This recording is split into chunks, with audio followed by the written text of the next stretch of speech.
I'm a 19-year-old university student who pays for everything myself. No family support, just me working hard to make ends meet while studying. For almost a year, I worked at this small pizza place in my neighborhood. It was a cozy little joint where you only needed about 4 people to run the place on a busy night. I was the pizza chef, and I loved my job. Everything changed when the original owner decided to sell the business. During the transition, I was asked to train the new owners on everything: making pizzas, packing orders, using the order system, health and safety protocols, and even customer service. I put in extra hours to make sure they understood everything.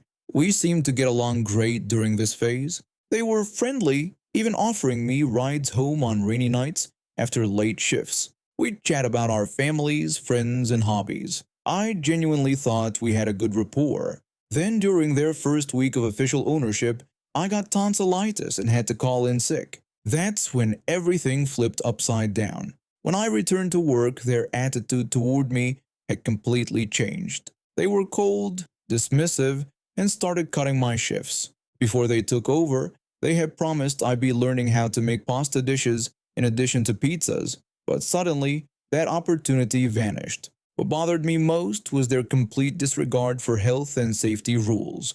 They worked without hairnets, didn't wash their hands properly, and ignored other basic protocols. One day, I noticed a coworker with extremely long hair working without a hairnet. Her hair was in a braid that reached down to her waist, completely exposed. I told her that she needed to wear a hairnet, explaining that it was part of our occupational health and safety rules. I warned her that if someone found hair in their food, the restaurant could get in serious trouble. She simply refused, saying she didn't need to wear one. I looked at one of the new owners who was standing right there, expecting some support, but instead, the owner sided with her and told me to leave her alone. About 10 minutes later, I found a bowl of hair exactly where I make pizzas. I picked it up and showed it to both of them. I pointed out that this was exactly why we needed hairnets, and that I had found it right where I was preparing food. The coworker reluctantly put on a hairnet, but left her long braid hanging out, completely defeating the purpose. The owner said nothing about this half-hearted compliance. The following week, another incident happened. A coworker wanted a day off and I was hoping for an extra shift. It seemed like a perfect swap. I suggested that since the next day was Tuesday and usually slow, I could take his shift. I added that it would be a good opportunity for me to learn how to make pasta dishes like we had discussed earlier. The owner flatly refused, simply stating they wanted him to work, not me. No explanation was given beyond that. About a month later, I went on a pre-approved 2-week holiday to the US. They had known about this trip for months and had given me the time off. But when I returned and asked about my schedule, I got the shock of my life. The owner told me that they didn't need me anymore. When I asked what I had done wrong, they accused me of being rude to coworkers, being racist, refusing to work in the kitchen, and messing up paperwork. I was stunned. In the 9 months I worked under the previous owner, I never had a single complaint. I got along with everyone. I literally worked as a chef in the kitchen, and the only paperwork I ever filled out was my employee form. I texted my former coworkers to ask if I had ever been rude or racist toward them. They all responded saying of course not, and that we had always gotten along fine. When I tried to call the owners back to discuss this, they hung up on me and then sent me abusive text messages, doubling down on their accusations of racism. When I responded to defend myself, they threatened to get lawyers involved if I contacted them again. I was hurt, confused, and angry. But that's when I remembered something important. During my time there, I had witnessed some questionable financial practices. They often paid staff in cash to avoid taxes. They hadn't paid my retirement fund contributions as required by law, and they weren't paying their staff fairly according to our labor laws. So I called the Australian Taxation Office. I reported everything I had seen: the cash payments, the missing retirement contributions, the unfair wages. The person on the phone seemed very interested in this information. They told me that what I had shared was more than enough for them to start an investigation, and that it would most likely result in a full audit of the business. 2 weeks later, I got a call from a former coworker. They excitedly told me the tax inspectors had shown up unannounced that day. The inspectors had gone through all the financial records and questioned everyone about how they were paid. My former co-worker said the owners were completely panicking. A month after that, I heard they had been hit with massive fines and back taxes. They're struggling to keep the business afloat now. I personally found an amazing new job at another restaurant, and I've never had a single complaint about my behavior or work ethic. At 72, my legs aren't what they used to be, and my walker helps me get around these days. But I don't mind. Life has its challenges, but also its joys. Like my grandson. That boy is the light of my life. Ever since my daughter passed away 3 years ago, I've been trying my best to help my son-in-law raise him. It hasn't been easy on any of us, but we're making it work. My grandson rarely asks for anything, which is why when he mentioned wanting this new video game, something about exploring space and building worlds, I decided to surprise him. I've been saving up for 2 months. My pension only stretches so far, but seeing his face light up would be worth every penny. The game wasn't cheap, $69.99 plus tax, but his birthday was coming up and I wanted to make it special. So there I was, shuffling through the electronics store with my walker, the glossy game box safely tucked in the little basket attached to it. I was almost at the checkout when I heard them. A woman in sunglasses pushed past me, dragging a boy about my grandson's age behind her. The boy looked embarrassed as she loudly commented to her son that I was being selfish by not buying a game for him too. She made it sound like I was somehow obligated to purchase video games for random children I encountered while shopping.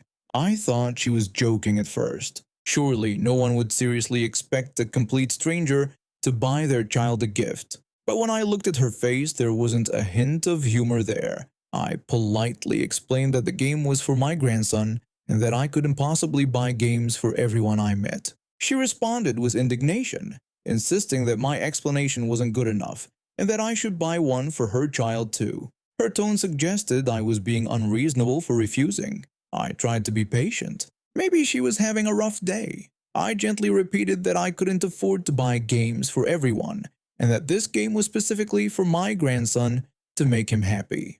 Her face twisted into an ugly sneer as she insulted me, claiming that old people like me only think of ourselves and never consider others.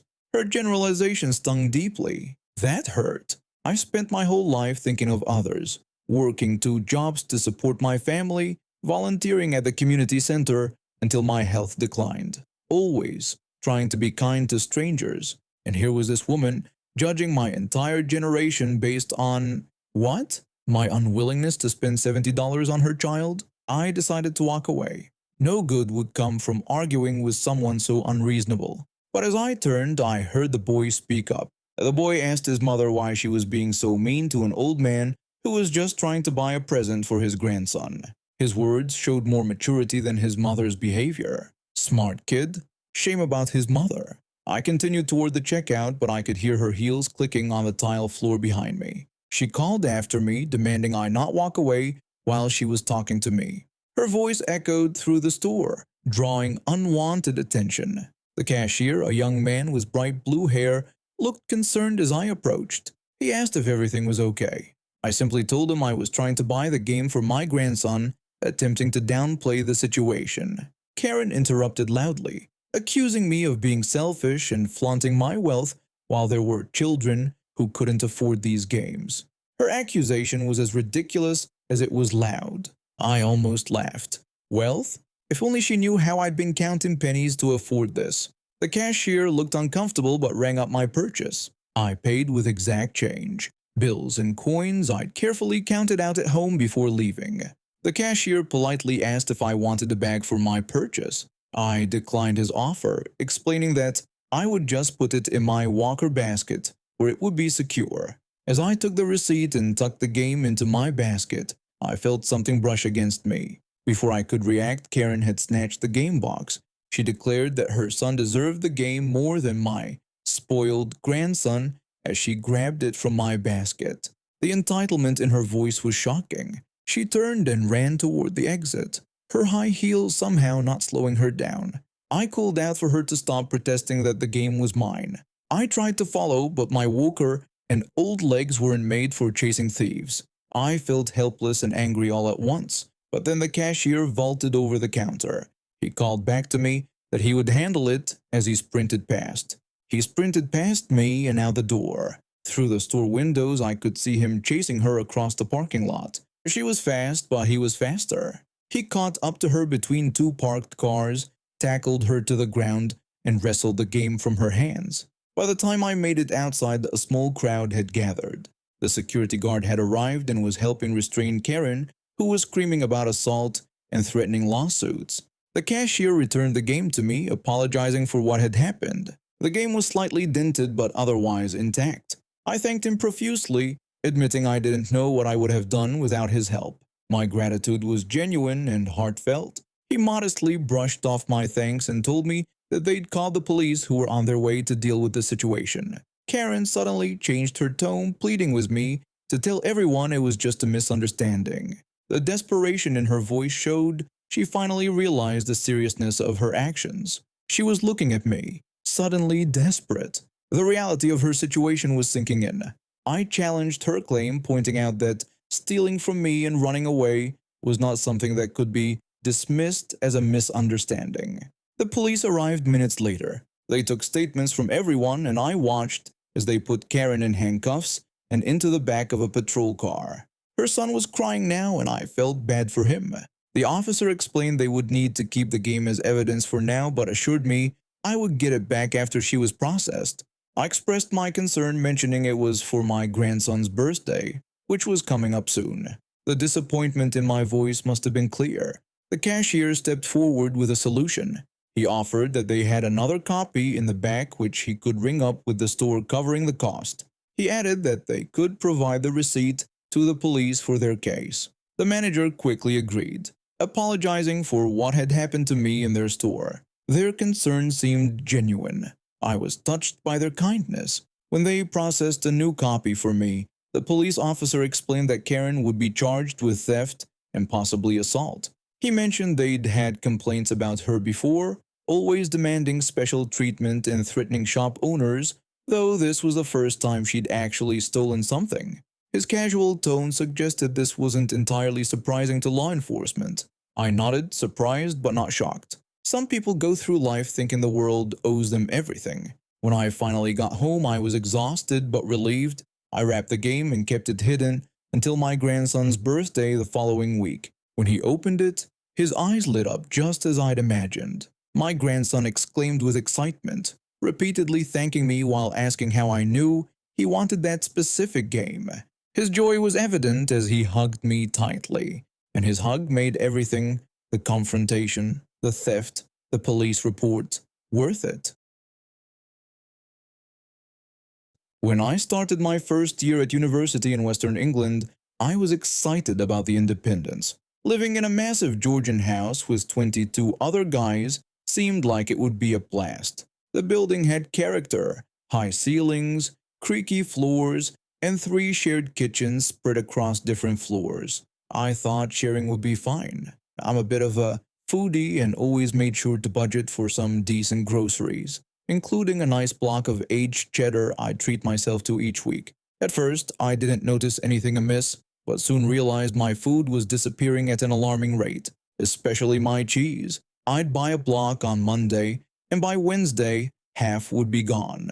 I tried labeling everything. I tried leaving passive-aggressive notes.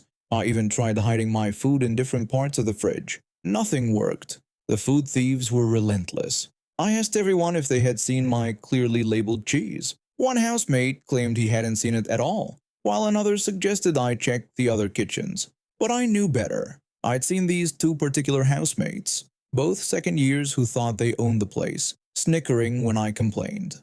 I caught them once with crumbs of what looked suspiciously like my cheese on a plate, but they denied everything. When I confronted them, one of them mockingly asked what I was going to do about it, saying it was just cheese. It wasn't just about the cheese anymore, it was about respect. Then came my microbiology class. We were working with a relatively harmless orthopox virus. Think of it as a distant, much milder cousin of cowpox.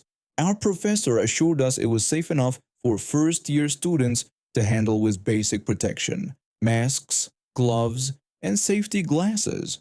During one of our lab sessions, I noticed my lab partner had developed a small blister on her lip. She hadn't been using proper sterile technique with her inoculating loop, heating it too quickly and creating an aerosol. Nothing serious, just a small annoying blister that would clear up in a few days. That's when the idea struck me. I'm not proud of what I did next, but I was at my wit's end. After class, I carefully collected a small sample of the virus.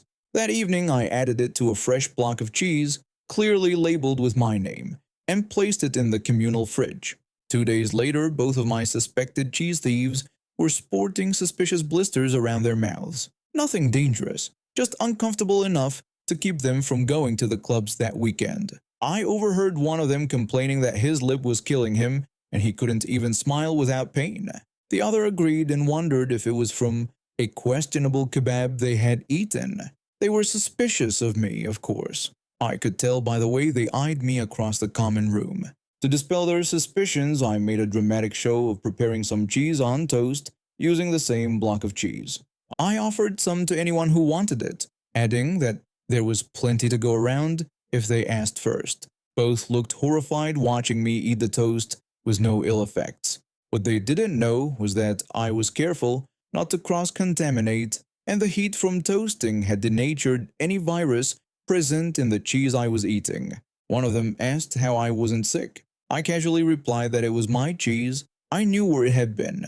The incident spread through the house as a mystery illness, with whispers about the cursed cheese.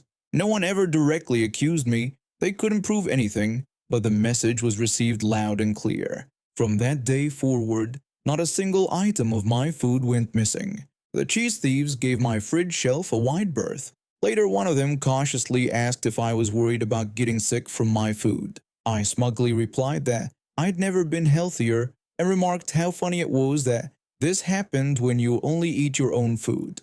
I realized how risky it was. I could have gotten into serious trouble if anyone had reported mysterious blisters to the university health center, and they had somehow traced it back to the microbiology lab. The virus was relatively harmless, but my actions weren't exactly ethical. But in the strange ecosystem of student housing, sometimes you have to establish boundaries in unconventional ways. I never had to resort to such measures again.